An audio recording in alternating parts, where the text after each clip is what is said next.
പുതിയ വിശേഷങ്ങൾ പങ്കിടാൻ അല്ലെങ്കിൽ പുതിയൊരു അതിഥി വീട്ടിൽ വന്നത് പങ്കിടാനാണ് നമ്മളിപ്പോ ഒരുമിച്ചിരിക്കുന്നത്. അപ്പൊ എന്താണ് പുതിയ വിശേഷങ്ങളൊക്കെ? പുതിയ വിശേഷം എന്ന് പറഞ്ഞു കഴിഞ്ഞാല് ഞങ്ങളുടെ ലൈഫിലെ ഏറ്റവും സന്തോഷകരമായ നിമിഷത്തിലൂടെ നമ്മളിപ്പോ കടന്നു പോകുന്നത്. അതായത് ചെറിയൊരു ഫാമിലിയിൽ നിന്ന് ഞങ്ങൾ വലിയൊരു ഫാമിലി ആയിട്ട് വളരെ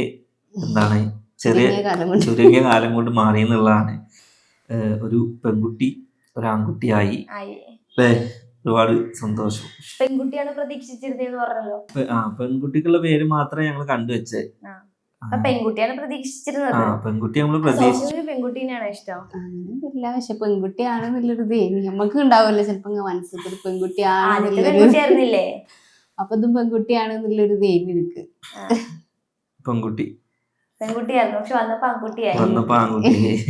മോൻ ജനിച്ചപ്പോ എത്രത്തോളം സന്തോഷം ഉണ്ടായിരുന്നു? മോൻ ജനിച്ചപ്പോഴും മോള് ജനിച്ചപ്പോഴൊക്കെ നമുക്ക് സന്തോഷം തന്നെ അല്ലേ. കാരണം എന്താ വെച്ചാ നമുക്ക് നമ്മുടേത് പറയാ ഓരോ കുട്ടികൾ വരുമ്പോ സന്തോഷം തന്നെ. ഇനിയും കുട്ടികൾ വരാനുള്ള സാധ്യത കുറച്ച് ഗ്യാപ്പ് എടുത്തിട്ടേ വരുള്ളൂ. മോളെങ്ങനെയാ മോൻ വന്നപ്പോ ഒരു അത് എന്താന്ന് വെച്ച് കഴിഞ്ഞാല് മോൾക്ക് ഇപ്പൊ 1.5 വയസ്സാവുന്നേ ഉള്ളൂ. മോനിപ്പോ ഇപ്പൊ അത്ര ഗ്യാപ്പല്ല വരുള്ളൂ. കർമ്മം കൊണ്ട് മോളിപ്പോ ഓൾക്ക് കുഞ്ഞിത്താത്തായിരുന്നു മാത്രമാണ്. ശരിക്കും ഓളാണ് നമ്മളെ ചെറിയ കുട്ടിയാവണ്ടേ. കാരണം വയസ്സുകൊണ്ട് ഒരു 2 വയസ്സ് 3 വയസ്സൊക്കെ കുഴപ്പമില്ലല്ലോ. എന്താന്ന് വെച്ച് കഴിഞ്ഞാല്